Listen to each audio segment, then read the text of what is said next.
conversation. Unfortunately, we always run out of time. But look, it's all on Twitter, and I'm going to try and get Energy Minister and Dr. Munroe to look at our Twitter handle and see if they can't answer some of your questions directly.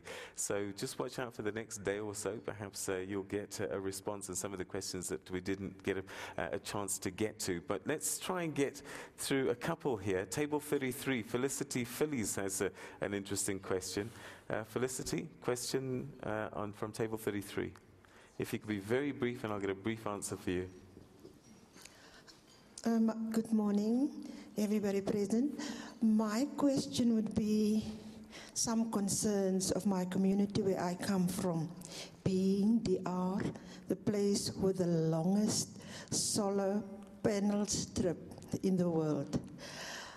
What's happening there is that the rich are becoming richer and the poor are becoming poorer because the people that install these solar panel farms, they need land, and they get the land from the landowners with lease contracts for years and years to come. The poor, on the other end, are just getting poorer because they do work, being underpaid or no pay at all. So my question would be, will this situation be endangering our land reform? Because I won't sell my land if I can get so much money from it. And the other question is there a way that government can intervene to kind of level the playing field? Thank you. Okay, all right. So this question comes up quite a lot in various spheres. So if you can get a quick response for that. Very quickly, before the next round of even renewable energy, independent power producers come online, we want to look at localization, local content, the development of SMMEs, small businesses, working with the Minister of Small Businesses to develop small businesses, looking at local empowerment. Before we do regulate on the biofuels, we want to ring fence a particular procurement percentage which will come just from smallholder farmers. So that would then also grow the land reform process and make it more successful. But localization, local content, ensuring that skills are transferred, that we don't just have foreign players running off. Before we just hand over to Dr. Yes. Myles, I'd like to also say that he is having his African Leaders Marriage Seminar. He's here today, the 29th. He's having this, and Dr. Ruth, his wife, and Dr. Myles will be doing their first ever African Leaders Marriage Seminar. Please, for married couples, not for those who are not married. So the single ones, please. It's for the married ones.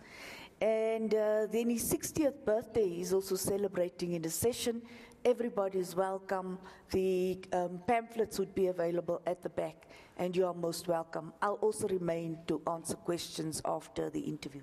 All right. Can I comment on that question that was asked? Yeah. The role of government in any country is multiple, but one of the major roles of government is regulation and policy matters. And that means the government's job is to regulate development and developers, and also to create policy to protect the greater good. And I put emphasis on the greater good. What we're hearing in the case of the solar panel program in your village area, your city, is that there needs to be regulation in the future with regards to how things are developed for the greater good. And I think some governments, many times, either neglect that, or because of their own private interests, or maybe even unethical interests, they violate that very responsibility. So I want to just remind us all that government's job is to monitor, regulate, and to create policy in the program of development for the greater good, which means that the private development should be encouraged, but it also should be carefully regulated to make sure it doesn't create imbalance in the economy and also in the proper opportunities for people in the greater good. All right, we're running out of time, but just as a maybe concluding thought, earlier on you spoke about how we should submit to our leaders. But I guess when I look across the continent, we want to submit, but these leaders have to lead by example. And sometimes they become defensive rather than put up their hand and say, I am wrong, I've made a mistake.